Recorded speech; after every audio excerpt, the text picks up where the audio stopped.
Ladies and gentlemen, my name is Robert Lee Yates. I was considered a politician and was also known as a judge.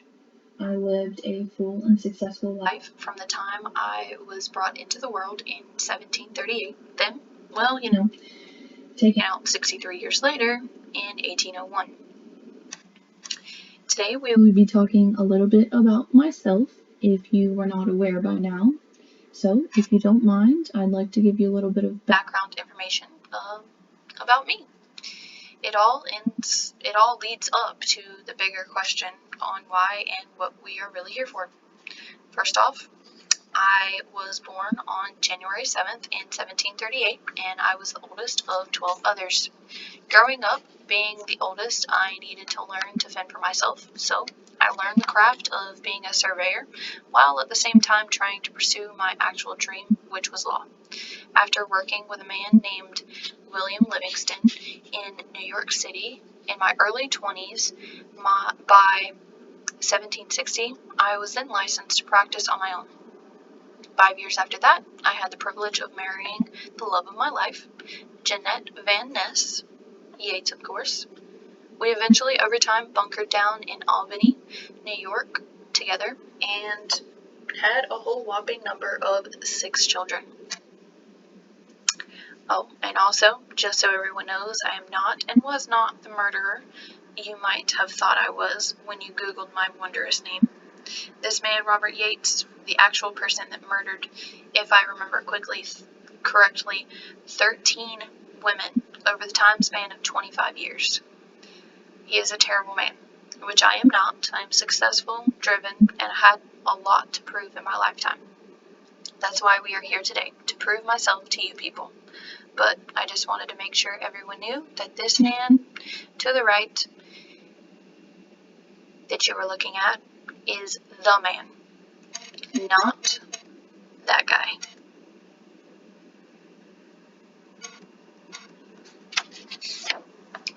Alright, well, let's get to the good stuff.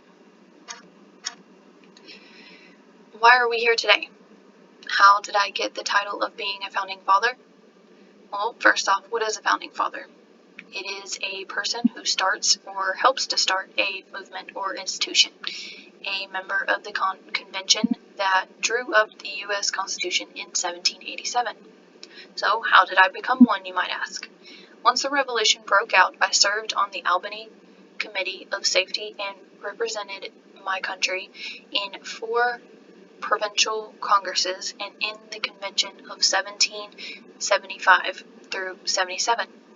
At the convention, I sat on various committees, including the one that drafted the first constitution for the New York state. When I traveled to Philadelphia in May 1787 for the federal convention, I expected that the delegates would simply discuss revising the existing articles. I was on the committee that debated the question of representation in the legislature, and it soon became apparent that the convention intended much more than modification of the current plan of union. Here is a little quote I like to go by for the most part. It is amazing what can be accomplished when nobody cares about who gets the credit. So for me, it means more to, put in the work and get something out of it rather than getting credit for it or being praised for it. Was I an anti-federalist or a federalist? In the 1780s, I, Robert Yates, stood as a recognized leader of the anti-federalists. I opposed any concessions to the federal Congress, such as the right to collect imposed duties that might diminish the sovereignty of the states. On July 5th, the day the committee presented its reports, I and John Lansing, to whom was related to me by marriage, left the proceedings. In a joint letter to Governor George Clinton of New York, they spelled out the reasons for our departure. The letters warned against the dangers of centralizing power and urged opposition to adopting the Constitution. I continued to attack the Constitution in a series of letters signed Brutus and Sidney, and voted against ratification at the Poughkeepsie Convention. So, a little bit about Brutus. According to the Urban Dictionary, the word Brutus, which I was usually called by, so frankly my nickname, means pretty much that I am a great friend but a terrible wingman, meaning when a friend tries to pick up a girl, I make sure everyone knows he already has one back home. That's what a good friend does, right? So, go look in the mirror, ask yourself, are you a Brutus?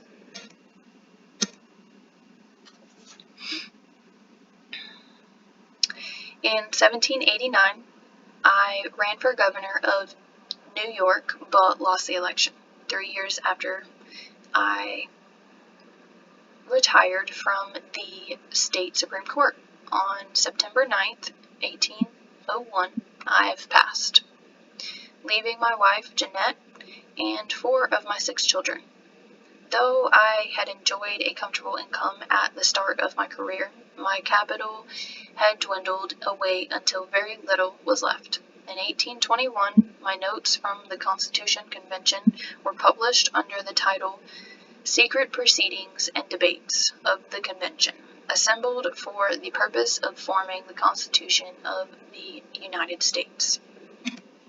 So, here is my work portfolio and my resume applying for a social services position. To the left are my skills and my objective. Then to the right are some of my work experiences along with where I have studied to be fit for the job. And lastly, I've listed some of my leadership positions and volunteering opportunities I was able to partake in.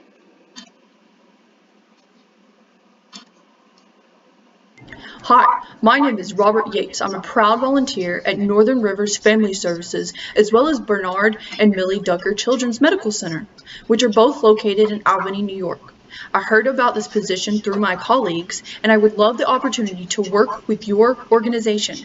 I think I am great at helping others in a crisis, and I would take honor in assisting to repair some flaws that there may be in social services industry. I personally think this is something we together can accomplish to make lives of the children who shape our future more feasible. Thank you, and I hope to hear from you soon.